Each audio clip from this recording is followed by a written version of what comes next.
श्रीमन्नारायण। आज हम रसपान करेंगे श्रीमद् भगवत महापुराण कथा के 17वें अध्याय का।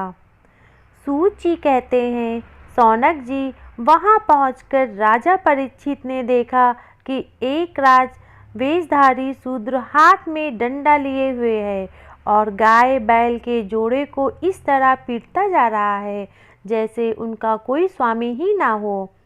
वह कमल तंतु के समान श्वेत रंग का बैल एक पैर कर खड़ा कांप रहा था और शूद्र की ताड़ना से पीड़ित और भयभीत होकर मूत्र त्याग कर रहा था।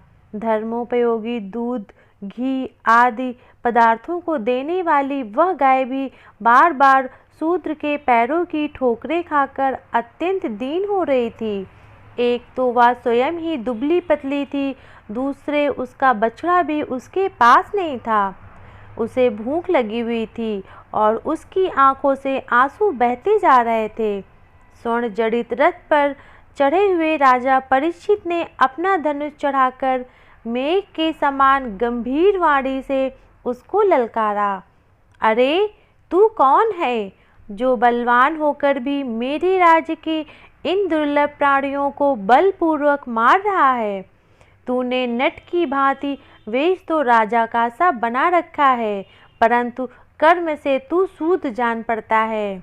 हमारे दादा अर्जुन के साथ भगवान श्री कृष्ण के परम धाम पधार जाने पर इस प्रकार निर्जन स्थान, निरपतारो और पदार्थ अनेक वाला तू अपराध से है।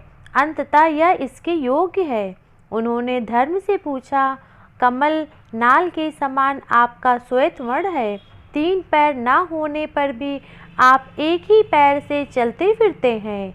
यह देखकर मुझे बड़ा कष्ट हो रहा है। बतलाइए, आप क्या बैल के रूप में कोई देवता हैं? अभी यह भूखंडल कुरुवंशी नरपतियों के बाहुबल से सुरक्षित है। इसमें आपके सिवा और किसी भी प्राणी के आंखों में शोक के आंसू बहते मैंने नहीं देखे। धेनुपुत्र, अब आप शोक ना करें, इस शूद्र से निर्भय हो जाएं। गौ माता, मैं दुष्टों का दंड देने वाला हूँ। अब आप रोएं नहीं, आपका कल्याण हो। देवी, जिस राजा के राज्य में दुष्टों के उपद्रव से भरी प्रजा स्वस्थ रहती है, उसे मतवाले राजा की कीर्ति, आयु, ऐश्वर्य और परलोक नष्ट हो जाते हैं। राजाओं का परम धर्म यही है कि दुखियों का दुख दूर करें। यह महादुष्ट और प्राणियों को पीड़ित करने वाला है, अतः मैं इसे मार डालूंगा। दुर्विंदन, आप तो 4 पैरों वाले जीव हैं, आपके 3 पैर किसने काट डाले? श्री कृष्ण के अनुयायी राजाओं के राज्य में कभी कोई भी आपकी इस तरह से दुखी नहीं किया होगा। वृषभ, आपका कल्याण हो। बतलाइए, आप जैसे निसपराध साधुओं का अंग भंग करके किस दुष्ट पांडवों की कीर्ति में कलंक लगाया है? जो किसी निसपराध प्राणी को सताता है, उससे चाहे वह कहीं भी रहे, मेरा भय अवश्य होगा। दुष्टों का दमन करने से साधुओं का कल्याण ही होता है। जो उद्दंड व्यक्ति निसपराध प्राणियों को दुख देता है, वह चाहे साक्षात देवता ही क्यों ना हो, मैं उसकी बाजूबंद से विभूषित भुजा को काट डालूंगा। बिना आपत्ति काल के मर्यादा का उल्लंघन करने वालों को शास्त्रानुसार दंड देते हुए अपने धर्म में स्थित लोगों का पालन करना राजाओं का धर्म है। धर्म ने कहा, राजन, आप महाराज पांडु के वंशज हैं।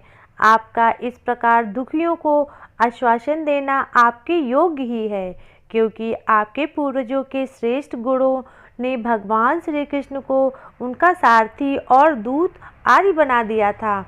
नरेंद्र, शास्त्रों के विभिन्न वचनों से मोहित होने के कारण हम उस पुरुष को नहीं जानते जिससे कलेशों के कारण उत्पन्न होते हैं। जो लोग किसी भी प्रकार के दैत्य को स्वीकार नहीं करते, वे आपको अपने दुख का कारण बतलाते हैं। कोई प्रबंध के कारण बतलाते हैं तो कोई कर्म को। कुछ लोग स्वभाव को तो कुछ लोग ईश्वर को दुख का कारण मानते हैं।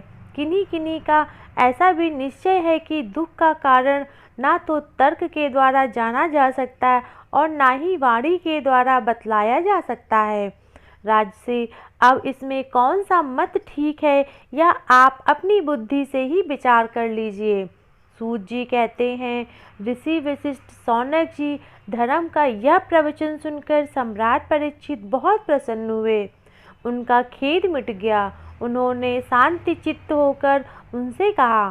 परीक्षित ने कहा, धर्म का तत्व जानने वाले ऋषभवेद, आप धर्म का उद्देश्य कर रहे हैं। अवश्य ही आप वृषभ के रूप में स्वयं धर्म है। अपने दुख को कारण बताने वाले का नाम इसलिए नहीं बताया। अधर्म करने वाले को जो नरकादि प्राप्त होते हैं, वे ही चुगली करने वाले को भी मिलते हैं। अथवा यही सिद्धांत निश्चित है कि प्राणियों के मन में वाणी से परमेश्वर की माया के स्वरूप का निर्गुण नहीं किया जा सकता। धर्मदेव, सत्ययुग में आपके 4 चरण थे, तप, पवित्रता, दया और सत्य। इस समय धर्म के अंश गर्भ, आसक्ति और मद से 3 चरण नष्ट हो चुके हैं। अब आपका 4था चरण केवल सत्य ही बच रहा है। इसी के बल पर आप जी रहे हैं। असत्य से पुष्ट हुआ यह धर्म रूप कलयुग उसे भी ग्रास कर लेना चाहता है। ये गौ माता साक्षात पृथ्वी है। भगवान ने इसका सारा बोझ उतार दिया और ये उसके राशि राशि सौंदर्य बिखेरने वाले चरण चिन्हों से सर्वत्र उत्स्वामी हो गई। अब ये उनसे बिछुड़ गई है। वे साध्वी अभागिन के समान नेत्रों में जल भरकर यह चिंता कर रही है कि राजा का स्वांग बनाकर ब्राह्मण द्रोही शूद्र मुझे भोगेंगे। महारथी परीक्षित ने इस प्रकार धर्म और पृथ्वी को सांत्वना दी।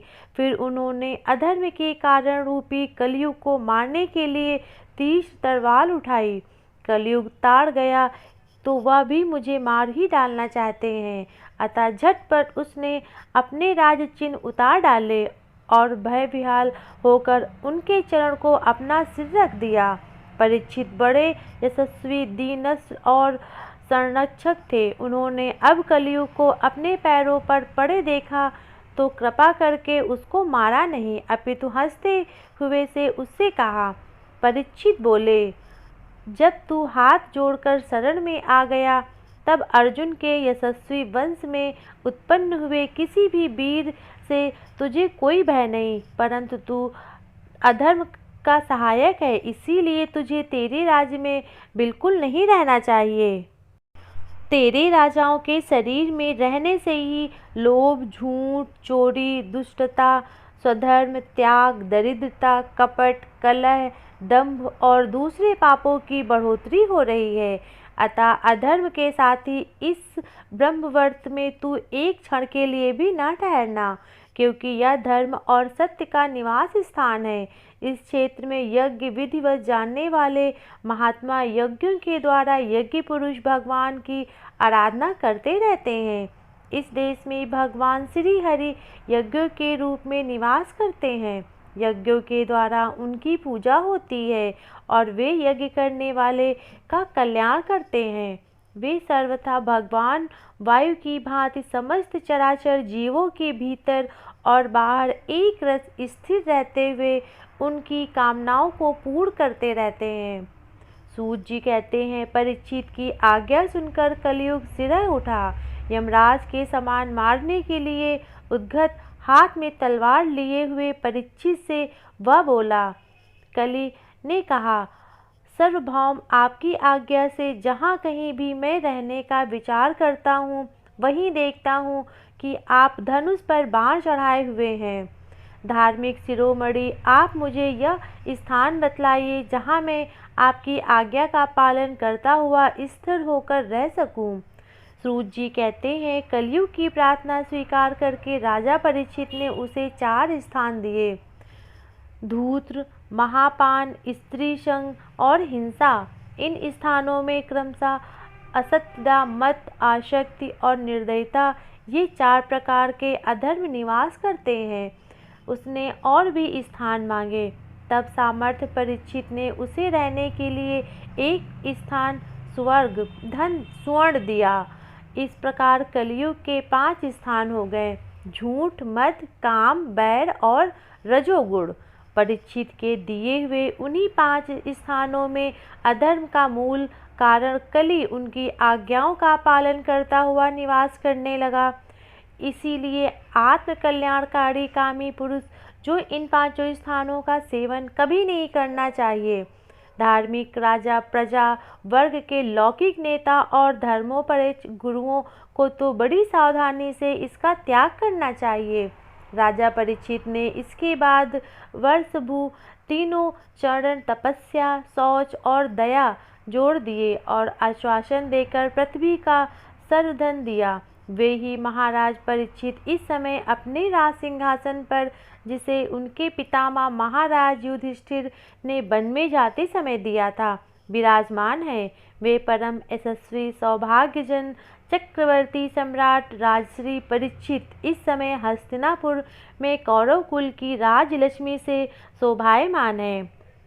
अभिमन्यु नंदन राजा परीक्षित वास्तव में ऐसे ही प्रभावशाली हैं जिनके शासनकाल में आप लोग की दीर्घकालीन यज्ञ के लिए दीक्षित हुए हैं।